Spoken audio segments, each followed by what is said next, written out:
E eu quero hoje, queridos, com a graça de Deus, trazer mais uma palavra dessa série que nós temos ministrado sobre um reino inabalável. Eu confesso que eu estou grudado nessa série, apesar de eu ter sido o canal de Deus para falar a esse respeito. Eu tenho sido muito impactado por essa palavra que Deus tem falado aqui. E eu sei que Deus tem impactado a vida de muitas pessoas, mas eu creio muito, queridos, que o Deus está, como nós já cantamos aqui, endireitando as veredas, endireitando o nosso caminho, porque o dia do Senhor virá, esse dia vai chegar. E eu creio, e esse é o meu propósito aqui como pastor, o nosso propósito como igreja, é que todos nós sejamos apresentados diante do nosso Senhor, Rei dos Reis, Senhor dos Senhores, para vivermos e reinarmos com Ele eternamente, recebendo dEle um grande elogio, né? Porque vão existir dois tipos de palavras que Jesus vai trazer para as pessoas: ou servo bom e fiel, sobre pouco fosse fiel, sobre muito te colocarei, ou servo mau e negligente, né? E nós queremos muito, e esse é o nosso alvo, que todos os membros da Paz Church Barueri, todas as pessoas que estão nos assistindo, também pela internet, você possa ouvir do Rei dos Reis essa palavra: servo bom e fiel, no nome de Jesus. E para isso então que nós pregamos e preparamos a igreja, não só para aquele dia, mas também para viver nesses dias o potencial máximo que Deus tem para você. Então, dentro dessa série, hoje eu quero falar sobre um tema bem conhecido entre nós, que está lá em Mateus 6,33, que é: buscai primeiro o reino de Deus.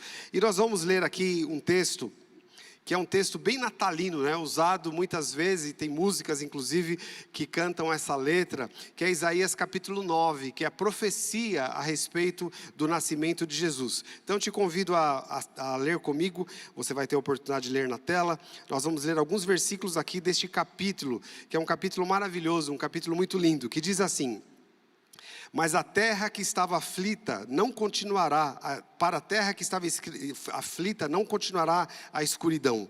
Deus, nos primeiros tempos, tornou desprezível a terra de Zebulon, a terra de Naphtali, mas nos últimos tempos tornará glorioso o caminho do mar, além do Jordão, Galiléia dos gentios. O povo que andava em trevas viu uma grande luz, e aos que viviam na região da sombra da morte, resplandeceu-lhes a luz. Porque um menino nos nasceu, um filho se nos deu, o governo está sobre os seus ombros, e o seu nome será Maravilhoso Conselheiro, Deus Forte, Pai da Eternidade, Príncipe da Paz. Ele estenderá o seu governo, e haverá paz sem fim sobre o trono de Davi e sobre o seu reino, para o estabelecer e para o firmar com juízo e com justiça, desde agora para sempre. O zelo do Senhor dos Exércitos fará isso. Então aqui, muitos anos antes do nascimento de Jesus, isso foi profetizado, né, pelo profeta Isaías, exatamente o que ia acontecer e como ia acontecer.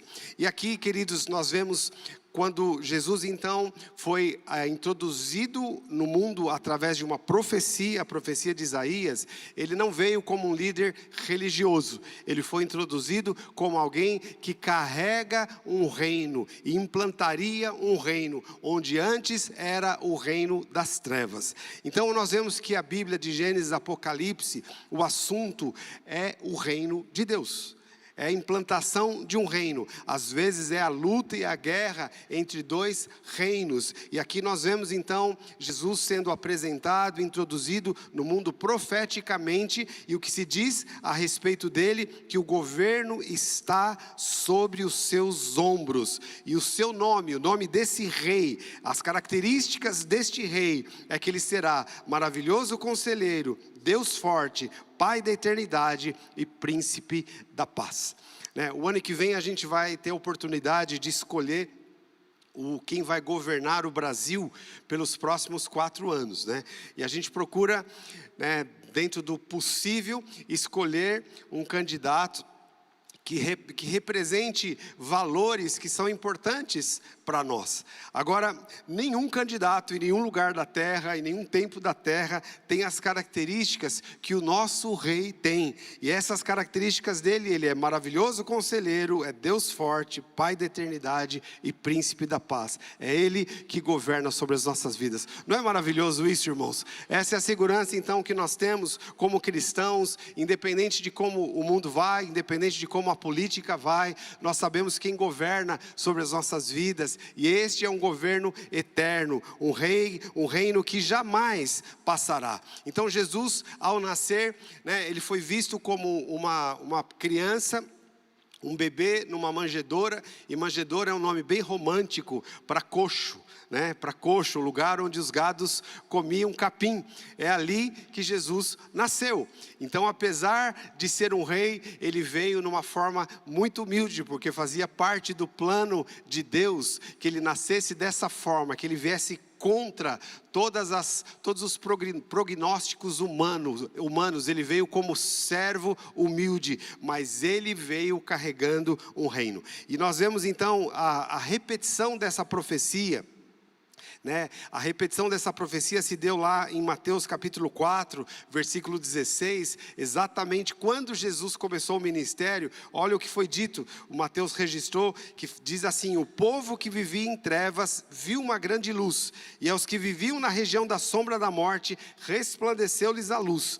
Aqui nós vemos exatamente a reprodução da profecia de Isaías. E acrescenta o seguinte: daí em diante Jesus começou a pregar e a dizer: arrependam-se, porque está próximo o reino dos céus. Então, já que ele é um rei e veio carregando um reino, a primeira palavra e a pregação dele foi a indicação de como nós podemos fazer parte deste reino. Como nós podemos fazer parte desse reino? Eu queria que você olhasse para quem está do lado, para me ajudar aqui a pregar, e faça essa pergunta: como fazer parte desse reino? Como nós podemos fazer parte? Ele veio carregando um reino. Como nós podemos fazer parte? Como nós podemos ter esse rei que é maravilhoso conselheiro, Deus forte, Pai da eternidade, príncipe da paz? Como nós fazemos parte do reino dele? E ele explica como a entrada no reino de Deus, ou no reino de Cristo, se dá através de uma submissão total e irrestrita ao rei, que é arrependimento. Arrependimento. E a pergunta que eu faço: por que arrependimento? Porque às vezes nós lemos certas palavras, ouvimos certas palavras, e elas já encaixam na nossa cabeça, às vezes com conceitos baseados na nossa experiência. Para algumas pessoas, arrependimento é o seguinte: eu fui lá e fiz uma fezinha, né, na loteria e tudo mais, e não ganhei, me arrependi de ter investido esse dinheiro lá. Ou arrependimento às vezes é uma dor que a gente sente por não ter pego um caminho da prosperidade. De repente eu percebi que se eu tivesse pego aquele caminho seria melhor. Então o arrependimento está muito ligado a sentimento, a emoção, a remorso, a coisas que eu acho que eu devia ter feito e não fiz. Mas o que é o arrependimento bíblico, que nos coloca debaixo deste reino, nos coloca como partes deste reino, nos coloca também como reis e sacerdotes, reinando juntamente com Cristo? O que de fato é arrependimento? Para nós entendermos isso, a gente precisa voltar em Gênesis e entender como que o trem saiu do trilho. Porque arrependimento é voltar ao trilho. Como que o trem saiu do trilho? O trem saiu do trilho, e não é aqui um termo mineiro, né? Mas a trajetória do homem saiu desse trilho, quando lá em Gênesis, Deus criou o mundo para ser uma colônia, criou o universo para ser aqui uma colônia do céu, representando a glória de Deus aqui na terra. O reino de Deus, a princípio, era o reino invisível, e Deus criou um reino visível, que é a terra, e para governar esse reino visível, Deus colocou o homem, Adão e Eva. Mas quando Adão e Eva proclamaram independência, eles cortaram a dependência de Deus, eles saíram do trilho. E como isso aconteceu? Quando Satanás tentou Eva, oferecendo para ela comer do fruto que Deus tinha dito para não comer. Então, comer desse fruto é algo muito profundo, porque significava, o que está por trás de comer esse fruto, significava o seguinte: a partir de agora, eu mesmo sou o centro de todas as coisas, eu tenho todos os meus direitos, eu vou seguir a minha vontade, eu vou fazer aquilo que eu acho que é melhor, eu vou fazer aquilo que me faz feliz, eu sou o centro da moralidade, aquilo que eu falar que é certo, aquilo que eu falar que é errado. Então foi uma independência total de Deus. Então se a rebelião, o pecado original foi essa independência total de Deus, agora o arrependimento é nós voltarmos e nos submetermos totalmente à vontade de Deus. É nós termos de fato e de verdade, Jesus como centro da nossa vida, como Senhor da nossa vida. Não apenas como um ídolo da nossa religião. Esses dias eu estava vendo uma entrevista que uma pessoa fez, eu acho que no centro de São Paulo, e ele perguntou para uma pessoa: qual que é a sua religião? E a pessoa falou: a minha religião é uma religião afro, uma religião lá da descendente da África, não sei se era Umbanda, alguma coisa do tipo. E falou: mas você crê em Deus? Sim, eu creio em Deus. Você crê que Jesus é o Filho de Deus? Sim, eu creio que Jesus é o Filho de Deus. Você crê na Bíblia como a palavra de Deus? Sim, eu creio na Bíblia como a palavra de Deus. E aí ele começou, essa pessoa que estava entrevistando, começou a falar algumas coisas a respeito do que a Bíblia diz. Ele falou: não, isso eu não concordo. Ele falou: como que você vai passar a eternidade? Quando você morrer, o que vai acontecer? Eu não sei o que vai acontecer. Você acha que você vai para o céu? Deus que sabe e tudo mais. E ele começou então a trazer versículos bíblicos mostrando o que a Bíblia fala a esse respeito. Ele falou: não, isso eu não concordo. Então, é assim que as pessoas têm Jesus como um ídolo, até como Deus, mas não como Senhor absoluto da sua vida. Agora, a porta de entrada neste reino que ele veio carregando é exatamente a submissão total e completa a ele. Jesus é o centro de todas as coisas. A Bíblia diz que tudo subsiste por ele, pela palavra da sua boca, tudo subsiste. Ele é o centro de todas as coisas. Ele é Deus. Ele é o rei deste reino. E a porta de entrada, então, é nós desistirmos da nossa vontade contaminada pelo pecado e nós nos submetermos totalmente, completamente à vontade de Deus. Então, queridos, no Evangelho do Reino, a prioridade é a submissão ao Rei. A submissão ao Rei, submissão total e completa. E por causa disso, Jesus nos diz em Mateus 28, 19 a 20, um texto também bem conhecido, que diz assim: portanto vão e façam discípulos de todas as nações, batizando-os em nome do Pai, do Filho e do Espírito Santo, e presta atenção nas próximas palavras, ensinando-os a guardar algumas coisas, aquilo que for conveniente, aquilo que coincidir com a sua vontade, com aquilo que você está sentindo. Não, o que a Bíblia diz: ensinando a guardar todas as coisas que eu tenho ordenado a vocês. E eis que estou convosco todos os dias até a consumação dos tempos, ou até a consumação dos séculos, ou o fim dos tempos. Então a Bíblia é muito clara. Quem faz parte do reino passa pela porta, que é arrependimento, e a partir daí começa a ser moldado, através do que a Bíblia chama aqui de discipulado, ser moldado para fazer tudo o que Ele nos mandou. Isso é o Evangelho, isso é o reino de Deus. Então, queridos, se nós entendermos isso, a gente vai entrar numa outra parte muito importante. Uma vez que nós já somos então cidadãos do reino, nós temos o direito de cidadania a muitas promessas.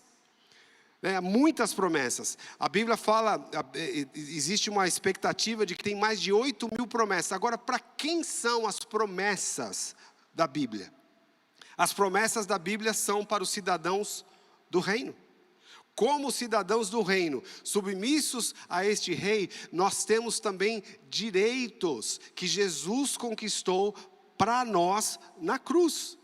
Às vezes, o evangelho, que existe uma confusão, né, um equívoco muito grande dentro do evangelho, que às vezes é muito pregado o evangelho da prosperidade. Mas o que é chamado evangelho da prosperidade? São as pessoas que se encantam com os direitos, com as promessas do reino, mas elas não têm verdadeiramente Jesus, elas não são ensinadas a ter Jesus como Senhor. Isso é loucura. Isso é loucura. Este é um extremo horrível. O evangelho do reino então tem todas as promessas. Então você vai prosperar, você vai se dar bem, 1000 cairão ao seu lado, 10.000 à sua direita. Você vai acontecer isso, vai acontecer aquilo. Ou seja, as pessoas querem todas as promessas que são feitas por Deus, mas elas são feitas para os cidadãos do reino. Mas eles querem viver como os reis do seu próprio reino. Isso é uma incoerência. Agora, outra incoerência é nós, como cidadãos do reino, submissos a este rei, não nos apossarmos das promessas que nós temos como rei, como cidadãos do reino. Então, se nós passamos por essa porta, e passar por essa porta, queridos, eu quero deixar bem claro aqui, não é simplesmente um ato isolado na nossa vida, mas é uma luta constante, uma decisão diária que eu tomo, de dizer não para mim. Por isso que Jesus diz, aquele que quer ser meu discípulo, tome a sua cruz e siga-me. E para que tomar a cruz e seguir? Mas Jesus já não morreu na cruz, para que eu preciso de cruz? Eu preciso de cruz porque eu ainda tenho uma carne, um eu, que ainda é contaminado com o pecado, com a vontade do homem, com a vontade de Satanás. E eu preciso, todas as vezes que esse eu tentar governar a minha vida, eu preciso pregar na cruz e dizer, não vivo mais eu, mas Cristo vive em mim.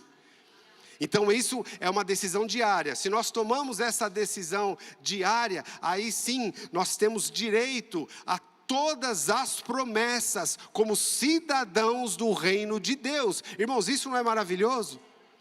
Nós temos direito a todas essas promessas, então nós precisamos conhecer essas promessas para viver e usufruir delas. Mas a gente precisa sempre saber que a condição para viver essas promessas como cidadãos do reino será sempre a obediência.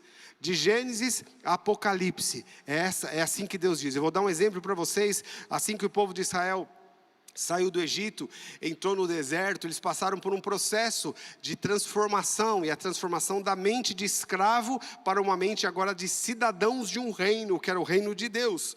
E Deus fez muitas promessas ao povo de Israel. Muitas promessas, mas Deus sempre colocava uma condição. Eu vou ler para vocês, por exemplo, aqui em Levíticos, capítulo 26, versículo 3 a 8. Olha o que a Bíblia diz. Se andarem nos meus estatutos e guardarem os meus mandamentos e os cumprirem, então eu lhes darei a chuva na época certa, a terra produzirá sua colheita, a árvore do campo dará o seu fruto, a debulha dos grãos se estenderá até o tempo de colheita das uvas, e a colheita se estenderá até o tempo da sementeira. Vocês comerão o seu pão à vontade e habitarão em segurança a sua terra. Estabelecerei paz na terra. Vocês se deitarão e não haverá quem os atemorize. Afastarei da terra os animais nocivos. Pela terra de vocês não passará espada. Vocês perseguirão os seus inimigos e eles cairão à espada diante de vocês. 5 de vocês perseguirão 100 deles, e 100 de vocês perseguirão 10.000, e os seus inimigos cairão à espada diante de vocês. Então isso aqui é uma promessa que Deus fez para os cidadãos de Israel, que agora já não eram mais escravos, mas eles estavam sendo convidados para serem cidadãos do reino. Essa era a promessa de Deus. Então tudo que eles precisavam, imagine uma nação assim. Era esse o sonho de Deus, ele ser o rei dessa nação. Aliás, o propósito de Deus não era nem que eles tivessem um rei humano. Não era esse o propósito de Deus, porque Deus queria que Israel fosse uma nação diferenciada para ser modelo para as outras nações. E as pessoas iam olhar e falar, por que a nação de Israel é tão abençoada assim? Porque eles têm Deus como rei. Só que eles acabaram no meio do caminho rejeitando inclusive o reinado de Deus. E foi quando eles escolheram ser igual às outras nações. E eles escolheram um rei e foi Saul. E foi a pior coisa que eles fizeram na vida, porque dali foi só ladeira abaixo. Mas era o que Deus queria. E o princípio de Deus é submissão ao rei. Submissão ao rei. Aí o contrário, para deixar muito claro, Deus também diz o contraste. Nós vemos aqui no mesmo capítulo de Levítico 26, a partir do versículo 14, diz assim: mas se não ouvirem e não cumprirem todos esses mandamentos, se rejeitarem os meus estatutos, se ficarem aborrecidos com os meus juízos, a ponto de não cumprirem todos os meus mandamentos e quebrarem a minha aliança, então eu lhes farei isso: trarei sobre vocês pavor, fraqueza, febre, que fazem desaparecer o brilho dos olhos e definhar a vida. Vocês semearão nos campos em vão, porque os seus inimigos ficarão com a colheita. Aqueles de vocês que sobreviverem, eu lhes meterei no coração uma ansiedade tal nas terras dos seus inimigos, que o ruído de uma folha movida os perseguirá. Fugirão como quem fogem da espada, cairão sem que ninguém os perseguir, cairão uns sobre os outros diante da espada. Se ninguém os perseguir, vocês não conseguirão se levantar diante dos seus inimigos. Olha o contraste. E qual que era a ponte que ligava de um lado para o outro? Se estava na desobediência, a ponte para receber, se estava na maldição, a ponte para receber a bênção é a obediência. Se estava vivendo na obediência, na prosperidade, a ponte para a maldição era a desobediência. Então a Bíblia de ponta a ponta nos mostra a esse respeito, como cidadãos do reino de Deus, nós temos um estatuto. Nós temos um rei que tem uma vontade, a vontade dele é soberana, mas a vontade dele, ele não legisla em benefício próprio. O que Deus faz e o que ele fala é para o nosso bem. Se ele diz um não para nós, é porque nós estamos caminhando num caminho que vai levar à morte. Ele fala não por esse caminho. Se ele fala vai por esse caminho, é porque é um caminho que nos leva para a vida. É assim, é simples o Evangelho. É simples o Evangelho, não é cheio de rituais, irmãos. É simplesmente de submissão ao rei. E discipulado, então, é nós aprendermos o que é a vontade, qual é a vontade de Jesus. E eu quero me submeter a essa vontade. Discipulado é isso. É aprender tudo que Jesus nos ensinou. Então, as bênçãos do reino perseguem aqueles que honram o rei. Você pode repetir essa frase para quem está do teu lado? As bênçãos do reino perseguem. Agora vira para o outro lado. Se tiver alguém do outro lado, fala isso. Por favor, me ajuda aí.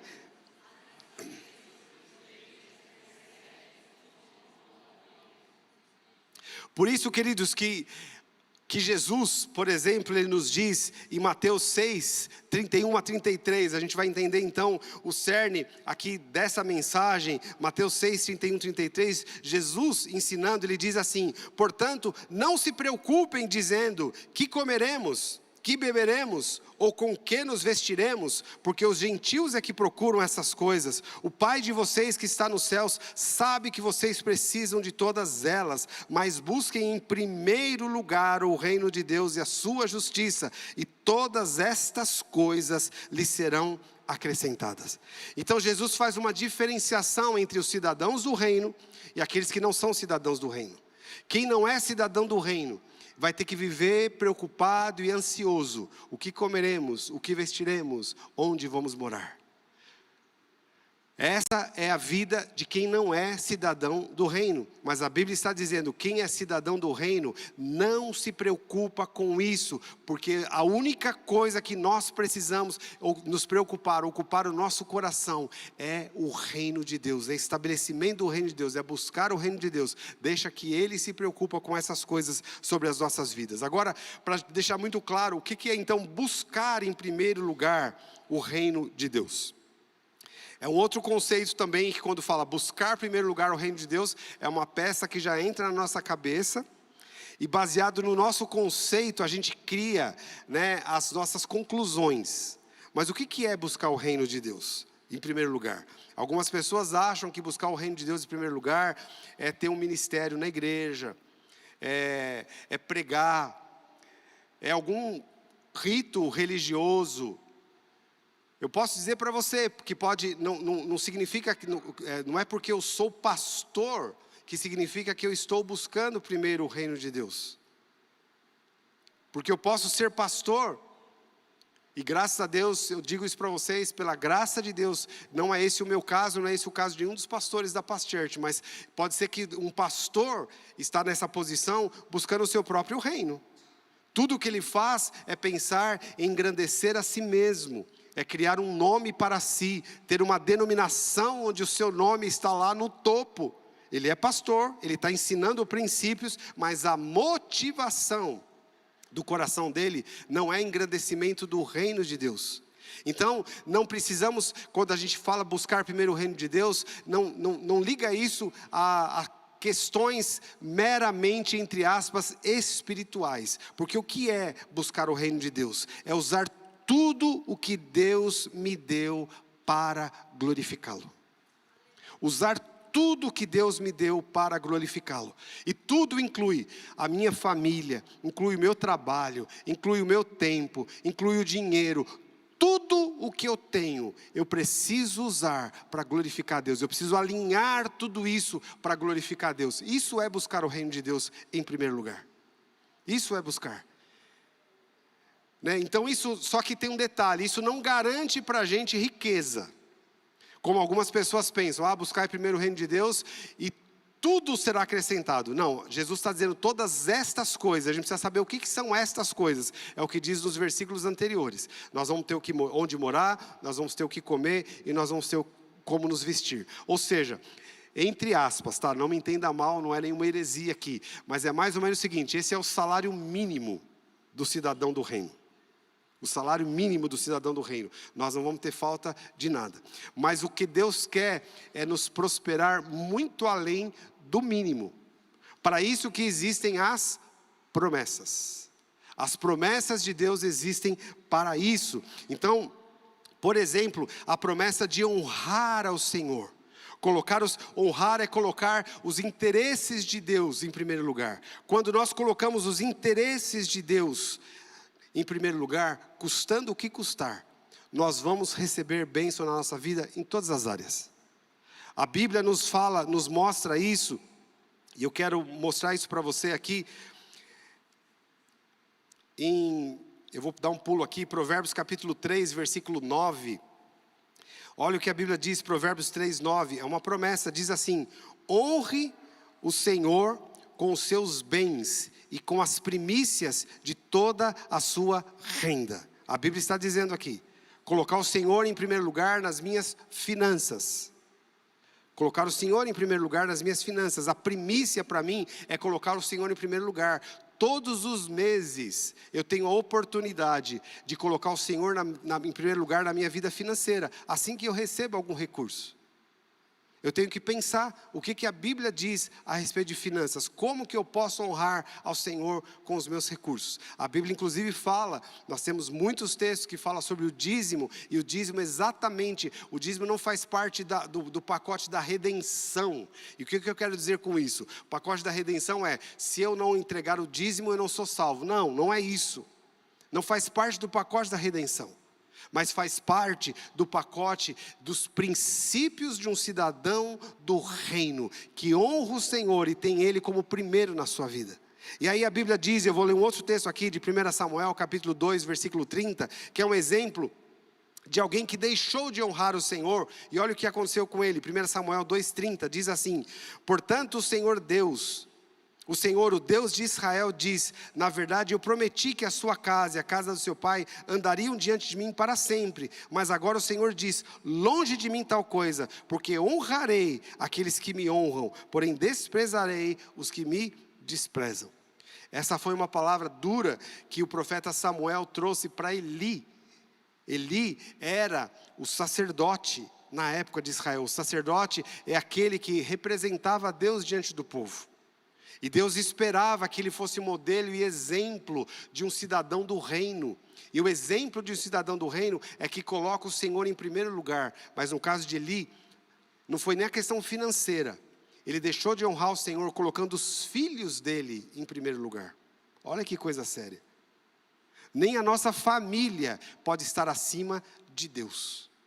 A minha família, sendo bem honesto, está acima do meu ministério, porque o meu primeiro ministério é a minha casa. Não adianta eu subir aqui para pregar para vocês e ser um péssimo marido dentro de casa, ser um péssimo pai dentro de casa. Então, primeiro eu preciso ser um bom pai, um bom marido, para ser exemplo para a igreja. Por isso que o meu primeiro ministério é a minha família. Mas eu jamais vou honrar os meus filhos ou a minha família acima de Deus, porque Ele que é o Senhor de todos. Ele é o Senhor sobre tudo, inclusive sobre a minha casa. E Eli errou nisso. E como que ele errou? Quando os filhos estavam desonrando a Deus, desobedecendo a Deus, ele cobria e falava, não, são os meus filhos, ninguém toca. Peraí, não interessa se são meus filhos ou não. Se estão desonrando a Deus, precisam ser repreendidos. Está errado. Então, como ele fez isso, ele foi um péssimo exemplo. Por isso o profeta Samuel veio para ele e disse essa palavra dura. O Senhor é claro em dizer, eu honrarei aqueles que me honram. Agora, aqueles que me desprezam também serão desprezados. Então, buscar o reino de Deus é honrar o Senhor acima de todas as coisas. Eu quero dar aqui alguns exemplos para vocês, de exemplos da nossa era, né? Infelizmente não é do nosso país esses exemplos que eu vou dar, mas exemplos da nossa era, de cristãos que entenderam esse princípio e foram uma bênção dentro daquilo que Deus os chamou para ser. Por exemplo, tem um homem americano, ele já faleceu, ele em 1946, ele começou uma loja, uma lanchonete, vendendo alimento, e o nome dele é Truett Cathy. Esse homem, ele é dono de uma rede de restaurantes, a família dele, né, hoje é dona de uma rede de restaurantes chamado, talvez você já tenha ouvido falar, não tem no Brasil, só nos Estados Unidos, chamado Chick-fil-A. Essa loja é impressionante. É impressionante a prosperidade dessa loja. Eles vendem todos lanches, tudo de frango. Mas quando ele montou essa loja, ele era um homem cristão. E ele entendeu, isso aqui eu vou falar para vocês, é o exemplo dele. Não estou dizendo que nós temos que replicar esse exemplo. Foi algo que Deus disse para ele. Ele abriu essa loja, mas ele decidiu, desde a inauguração. Ele falou, eu vou honrar a Deus acima de todas as coisas. E por isso eu não vou abrir.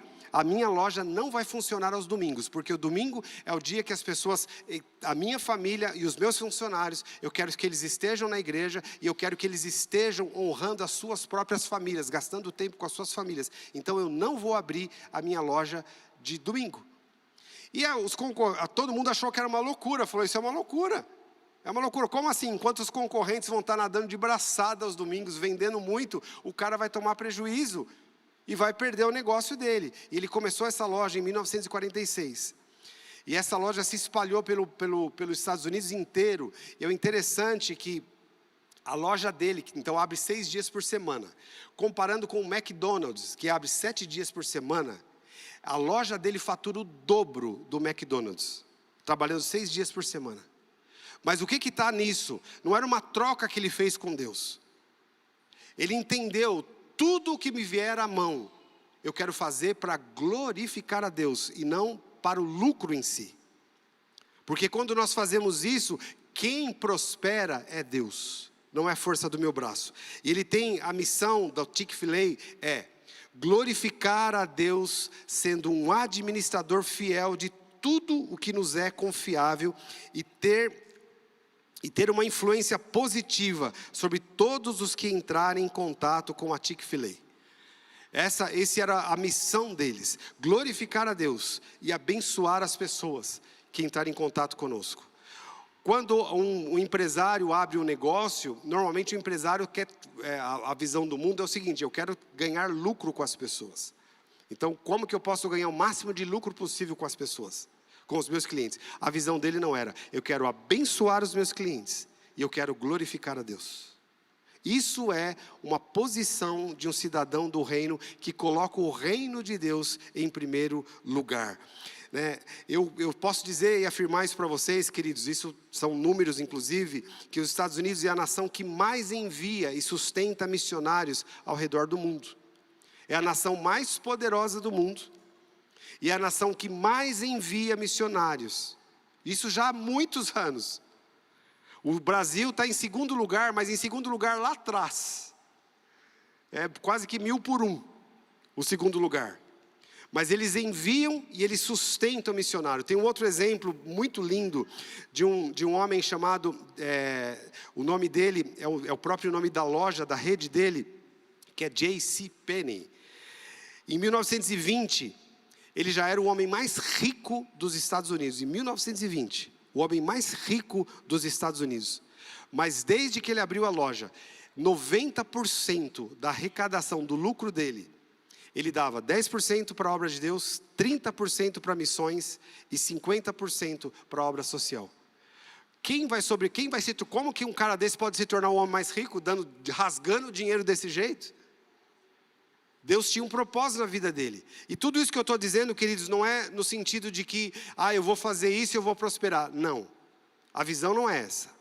A visão é, eu quero buscar o reino de Deus em primeiro lugar, acima de todas as coisas. Isso significa que fazendo isso, o propósito para o qual eu existo, Deus vai me ajudar a cumprir esse propósito. Algumas pessoas, como J.C. Penney, o propósito da vida dele era sustentar milhares e milhares de missionários no campo. Agora, o propósito dos missionários que foram enviados não era ser rico. O propósito dos missionários que foram enviados era pregar o evangelho nas nações onde eles estavam, mas com sustento, com uma vida digna. E do outro lado, Deus levanta um homem milionário para sustentar esses missionários que vão viver tudo isso. E o interessante, só um parênteses aqui, que eu ouvi uma frase algum tempo atrás, né, e eu provei isso na minha vida, uma frase que dizia o seguinte: tem certas coisas que só experimenta quem é milionário e quem é missionário. E eu experimentei isso. Eu diria que a grande maioria das viagens que eu fiz, dos lugares que eu fui, não é porque eu estou na primeira condição de milionário, mas porque eu estava na segunda condição de missionário. Eu me lembro quando nós estávamos no Japão, um tempo eu até estranhei, como brasileiro eu estranhei isso. Nós estávamos no Japão, de repente nós recebemos lá o contato de uma pessoa, de um empresário multimilionário nos Estados Unidos, que ele queria ir para o Japão e pediu para a gente selecionar os missionários que a gente conhecia, que ele queria levar esses missionários para um hotel 5 estrelas no Japão, e hotel 5 estrelas no Japão, irmãos, é um negócio muito caro. Ele queria levar os missionários para um hotel 5 estrelas e dar um tempo de relax, de lazer, de mimo. E eu fiquei até estranhei, falei, sério? Sério? Aí convidei alguns amigos que eu tinha, né, missionários brasileiros que estavam lá ralando no Japão. Falei, cara, tem uma notícia para vocês, nós vamos para um hotel 5 estrelas, e realmente fomos. Chegamos lá, né, para curtir o hotel, e na hora do almoço eles davam dinheiro na mão, em dólar, pode escolher o restaurante que vocês querem comer. E aí depois ele contou por que ele fez isso. Ele falou, porque ele conheceu um missionário que saiu do campo, e passou por muito aperto no campo. Ele sabia que missionários muitas vezes passavam por muito aperto, mas eles não estavam lá por causa de prosperidade, mas por causa de uma missão. E ele resolveu montar uma missão que era exatamente para fazer isso com os missionários, para dar esse refrigério. Então ele ministrava com os missionários, orava pelos missionários, profetizava na vida dos missionários e dava um final de semana, alguns dias, num hotel 5 estrelas. Por isso que eu digo para você, tem certas coisas que só milionário e missionário. Eu já usufruí de muita coisa na minha vida nessa segunda condição, porque eu não tenho o chamado para ser milionário, mas eu tenho o chamado para ser missionário. Então tudo que eu estou dizendo, queridos, não é uma troca, que eu vou fazer isso e Deus vai me fazer um homem rico. Não, a nossa riqueza já é fazer parte do reino de Deus. Mas como cidadãos do reino, nós temos promessas que se encaixam dentro do propósito que Deus tem para nós. Deus tem um propósito. Eu digo para vocês, muitos cristãos brasileiros, Deus até tem o propósito que eles sejam milionários, mas Deus às vezes não permite que esse propósito se cumpra, sabe por quê? Senão eles vão ser desviados, ao invés de ser milionário. Porque vão se encantar tanto com dinheiro, que eles vão cair naquilo que Jesus diz, a ansiedade que o dinheiro traz. Eles não vão ter porque não entenderam esses princípios do reino, não vão ter essa postura, por exemplo, do discipene. Um homem que entendeu isso desde o começo. Então, queridos, a nossa missão inclui influenciar o mundo com a cultura do reino pelo exemplo. Nós somos cidadãos do reino. Cada vez que nós temos contato com o mundo, e nós temos contato o tempo todo, a nossa oportunidade é influenciar o mundo com a nossa cultura. Agora, qual que então é a aplicação prática de como buscar o reino em primeiro lugar? E eu quero terminar com isso. Qual que é a aplicação prática de como buscar o reino de Deus em primeiro lugar? Preste muita atenção nisso. Entregue todas as áreas da sua vida para Jesus reinar. E se prepare para ver uma revolução. Eu vou repetir isso aqui. Entregue todas as áreas da sua vida para Jesus reinar. E se prepare para viver uma revolução. Todas as áreas. Nós estamos aqui combatendo o dualismo, que é uma coisa é a minha vida espiritual, outra coisa é a minha vida secular. Não, Jesus é rei de tudo. Entregue a sua vida profissional e você vai ver uma revolução na sua profissão. Entregue a sua empresa e você vai viver uma revolução na sua empresa. Entregue o seu casamento e você vai viver uma revolução no seu casamento. Entregue a sua vida emocional, entregue o seu tempo e você vai viver uma revolução. Então, o que é buscar o reino de Deus? Repita isso comigo. É entregar todas as áreas da minha vida para Jesus reinar. Então isso é buscar em primeiro lugar o reino de Deus. Entregar todas as áreas para que Jesus reine. E aí se prepare para viver uma revolução. Amém? Você está pronto para isso, querido? Nós estamos quase chegando no final desse ano. E essa palavra é muito especial, para que nós possamos pensar nela de forma prática, para esse ano que vai chegar agora. Que nós queremos que Jesus reine no mundo, mas esse reino é estabelecido primeiro nas nossas vidas, e através de nós, Jesus vai reinar. Amém? Você crê nisso? Vamos ficar em pé, por favor.